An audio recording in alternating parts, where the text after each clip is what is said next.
Disqualification of board of directors हेर्नु पर्दाखेरि चाहिँ none of the following persons shall be eligible for appointment of the office of the governor,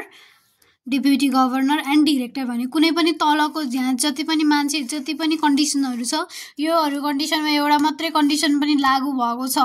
match खायो कुनै मान्छेमा भने चाहिँ के हुँदो रहेछ त्यो मान्छे चाहिँ governor deputy governor or director Nepal राष्ट्र बैंकको हुन पाउँदैन ल के रहेछ हेरौं है त ए नम्बरमा छ member or official of a political party कुनै पनि पोलिटिकल पार्टीको जस्तै अब कांग्रेस एमाले रासोपा यिनीहरु कुनै पनि पोलिटिकल पार्टीको चाहिँ मेम्बर हुन पाएन अनि त्यसपछि हुनु भएन पाएन भन्दा नि भएको मेम्बर चाहिँ भइरहेको करेन्ट स्टेटमा त्यो पोलिटिकल पार्टीको मेम्बर भएको हुनु भएन त्यो भयो यदि रहेछ भने चाहिँ त्यो के भयो डिरेक्टर हुन नेपाल राष्ट्र बैंकको डिरेक्टर हुन पाएन नेपाल राष्ट्र बैंकको गभर्नर डेप्युटी गभर्नर अथवा डिरेक्टर हुन पाएन है त्यसपछि अब बी नम्बरमा जाउँ a person blacklisted in relation to transactions with a commercial bank or financial institution के रहेछ कुनै पनि बैंक तथा कमर्शियल बैंक तथा फाइनान्शियल इन्स्टिट्युसनको ट्रान्ज्याक्सनमा चाहिँ ब्ल्याकलिस्टेड भएको रहेछ भने पनि त्यो मान्छे के भयो त्यो मान्छे चाहिँ गभर्नर डेप्युटी गभर्नर अथवा डिरेक्टर हुन पाएन त्यसपछि सी नम्बरमा छ डिस्क्वालिफाई भयो के त्यसको लागि त्यसपछि सी नम्बरमा an official currently engage in any commercial bank or financial institution currently त्यो मान्छे चाहिँ करेन्टली कमर्शियल बैंक अथवा फाइनान्शियल इन्स्टिट्युसनमा इन्गेज्ड छ भने पनि उ डिस्क्वालिफाई हुन्छ फर बीइङ डिरेक्टर अथवा deputy governor of Nepal Rastra Bank त्यही भएर अहिले नयाँ गभर्नरको नियुक्ति गर्ने बेला भएको छ त्यही भएर कुन नेभल बैंकको सीईओ ले आफ्नो पोस्ट छोड्नु भयो नि त्यो किन हो भन्ने हल्ला छ भन्दाखेरि गभर्नरको पोस्टमा आफ्नो दावेदारी दिनको लागि छोड्नु भएको हो भनेर आइरहेको छ नि किन छोड्नु भएको रहेछ किनभने कमर्शियल बैंक अर फाइनान्शियल इन्स्टिट्युसनमा करेन्टली इन्गेज हुन हुँदैन त्यसैले है त्यसपछि डी नम्बरमा a person having 5% or more share or voting right in a commercial bank or financial institution कुनै पनि मान्छेको 5% अथवा 5% भन्दा धेरै शेयर छ अथवा भोटिङ राइट छ कुनै कमर्शियल बैंक अथवा फाइनान्शियल इन्स्टिट्युसनमा भने पनि त्यो मान्छे डिस्क्वालिफाई हुनुहुन्छ to be a governor, deputy governor or director of Nepal Rashtra Bank. त्यसपछि ई नम्बरमा जाउँ a person rendered bankrupt for being unable to pay debt or creditors for being unable to pay debt to creditors भने के भन्यो a person rendered bankrupt एउटा मान्छे चाहिँ bankrupt भएछ किन for being unable to pay debt to the creditors आफ्नो क्रेडिटरहरुलाई चाहिँ डेब्ट ऋण तिर्न नसकेर bankrupt भएको मान्छे पनि के रहेछ भन्दाखेरि नेपाल राष्ट्र बैंकको गभर्नर डेप्युटी गभर्नर अथवा डिरेक्टर बन्न नपाउने रहेछ अनि अ इन्सेन पर्सन मानसिक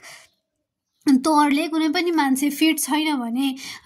इन्सेन पर्सनहरुको पागल दिमागले राम्रोसँग काम नगर्ने मान्छेहरु हुन्छ नि त्यस्तो मान्छेहरु पनि के रहेछ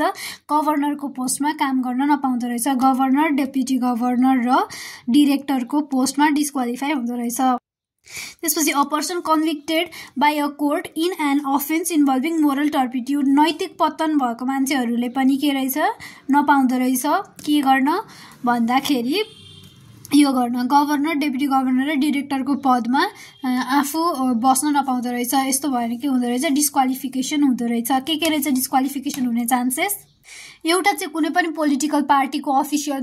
मेम्बर अथवा अफिसियल हुन पाएन मेम्बर अथवा अफिसियल हुन पाएन कुनै पनि पोलिटिकल पार्टीको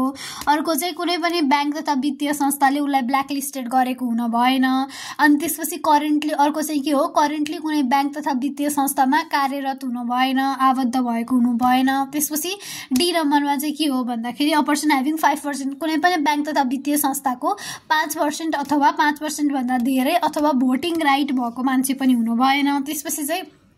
कुनै पनि मान्छे जसलाई चाहिँ ब्याङ्क्रप्ट बनाइदिएको ब्याङ्क्रप्ट जुन चाहिँ ब्याङ्क्रप्ट छ किन भन्दाखेरि उले चाहिँ ऋणहरु तिर्न नसकेर ब्याङ्क्रप्ट भएको मान्छेलाई पनि के रहेछ भन्ने डिस्क्वालिफाई हुने रहेछ त्यसपछि अब आफ्नो मानसिक हिसाबले राम्रो नभएको मान्छे पागल भएको मान्छे बौलाएको मान्छे उले पनि डिस्क्वालिफाई हुने भयो त्यसपछि जी नम्बरमा छ a person convicted by a court in an offence involving moral turpitude नैतिक पतन भएको मान्छे हो भनेर कोर्टले साबित गरिदियो भने पनि उ पनि के भयो पाएन के गर्न पाएन डिस्क्वालिफाई भयो डिरेक्टरको लागि उम्मेदवार उठ्न पाएन सिधै डिस्क्वालिफाई हुने भयो के रहेछ एउटा छ मेम्बर अफ अफिसियल, कुनै पनि एउटा अफिसियल मेम्बर अथवा अफिसियल हुन पाएन कुनै पनि पोलिटिकल पार्टीको एउटा। अनि त्यसपछि अर्को के हो भने कुनै पनि मान्छे, त्यो मान्छे चाहिँ इफ ब्याङ्क अथवा कमर्सियल ब्याङ्क अथवा वित्तीय संस्थामा चाहिँ ब्ल्याकलिस्टेड छ भने पनि पाएन। त्यसपछि कुनै पनि पोलिटिकल पार्टीमा करेन्टली आबद्ध छ भने पाएन, यो भनिसके। त्यसपछि कुनै पनि ब्याङ्क तथा वित्तीय संस्थामा करेन्टली काम गरिरहेको छ भने उसले पनि पाएन। त्यसपछि कुनै पनि अब ऊ चाहिँ ब्याङ्क्रप्ट भएको छ भने उसले पनि पाएन, पैसा तिर्न नसकेर ब्याङ्क्रप्ट भएको छ भने, दिमागी हिसाबले राम्रोसँग काम गर्दैन भने ऊ पनि पाएन। त्यसपछि के गरेछ, a person convicted by a court to in an offence of involving moral turpitude. अब कोर्टले नै अब यो मान्छेको नैतिक पतन भएको छ भनेर साबित गरिदियो भने पनि उसले पनि पाएन।